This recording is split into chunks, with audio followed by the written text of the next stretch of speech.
Passing chords. So it gave me an idea of taking an old folk song and souping it up with a Beatle beat. And I took it down to the village and played it at the Cafe Playhouse.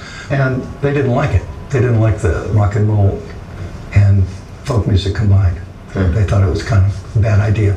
You know, the coolest thing about Roger, and it was like the first day I met him, he came into the Playhouse Cafe with a Gibson 12-string, and he plays I Want to Hold Your Hand. And I went, I Want to Hold Your Hand as a one-guitar folk thing? It was really a remarkable, ballsy thing. And he did take abuse for it. I know a lot of people are going, what's he doing? Well, I was put down for it by the folkies, but the guy who ran the club loved it. He put a sign outside the door that said, Beatle impersonations. And these tourist buses were coming around, and I thought, this is embarrassing, so I got to get out of here. So I bought myself a one-way ticket to L.A. Got a job at the Troubadour, opening up for Hoyt Axton, who was a friend of mine. And his mother wrote Heartbreak Hotel, which Elvis got me into, so that was really cool. I was doing pretty much the same thing at the Troubadour as I'd been doing in the village, and it was going over the same way, just like that. But there was one guy who liked it. His name was Gene Clark, and he came backstage after my set, and he said, hey, I get what you're doing. I like the Beatles, I like folk music. Let's write some songs and see what happens. So we'd sit in the front room of the Troubadour, a little place called the Folk Den. It was open all day for free. And we'd sit around at a table with our guitars and write songs. And one day this chubby little guy came in and started singing harmony with us. And he said, I want to be in your band. I said, well, we don't really have a band, David. We're just writing some songs here. He said, oh, come on, man. If I can be in your band, I know this guy's got a recording studio we could use for free. I said, you're in. So David Crosby took us over to meet his friend Jim Dixon, who was a producer engineer at World Pacific Records. And they were wonderful. Ravi Shankar recorded for that label. So Jim let us record on the machines after all the sessions were over, usually about midnight. And that's when we discovered that three guys with an acoustic 12-string didn't sound anything like the Beatles. So we wanted to sound like the Beatles, and we needed more musicians and better instruments. So we made a pilgrimage to the Pix Theater in Hollywood to see the Beatle movie, A Hard Day's Night. And we took notes on what the Beatles were playing. Ringo Starr had Ludwig drums. We got to get some Ludwig drums. George Harrison had a Gretsch guitar. We got to get one of those. And John Lennon played a Rickenbacker. And then George came out with another Rickenbacker. It looked like a six-string from the front, but when he turned sideways, you could see 6 other tuning pegs in the back. Well, Jim Dixon hired a hairdresser to come over and give us Beatle haircuts.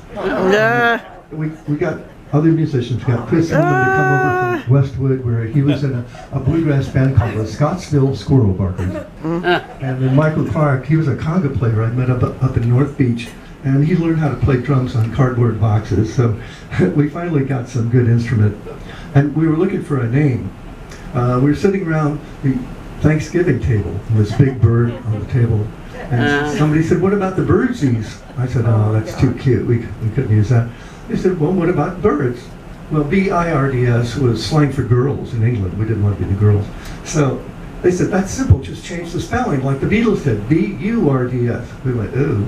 And then we came up with the B-Y-R-D-S. So we had a name, but we didn't have a record deal.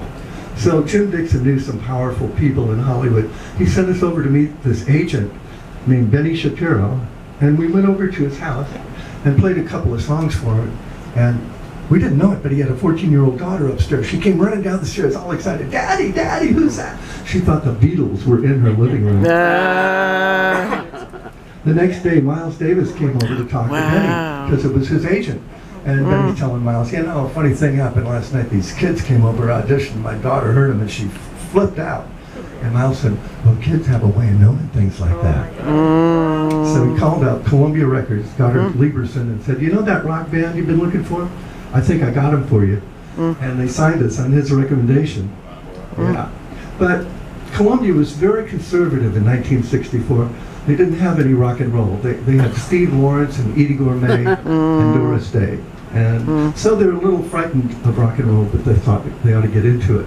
So they gave us a deal for one single, and if we got a hit with that single, we could go back in the studio and record the rest of the album. Well, we needed a really strong song, and nobody thought any of our songs were strong enough. But Jim Dixon was friends with Bob Dylan, and he had a demo sent out of the song that Bob had recorded but didn't release because somebody was out of tune on it. And Bob doesn't go back and fix things, he just lets it be the way it is. So we got this demo. It sounded something like, well, hey, Mr. Tambourine Man, play a song for me. I'm not sleepy and here is your place I'm going to. Hey, Mr. Tambourine Man, play a song for me. In the jingle jangle morning I'll come following you. That's Roger McGuinn from the Byrds. And David Crosby said, I don't like it, man. He said that folky 2/4 time and it's too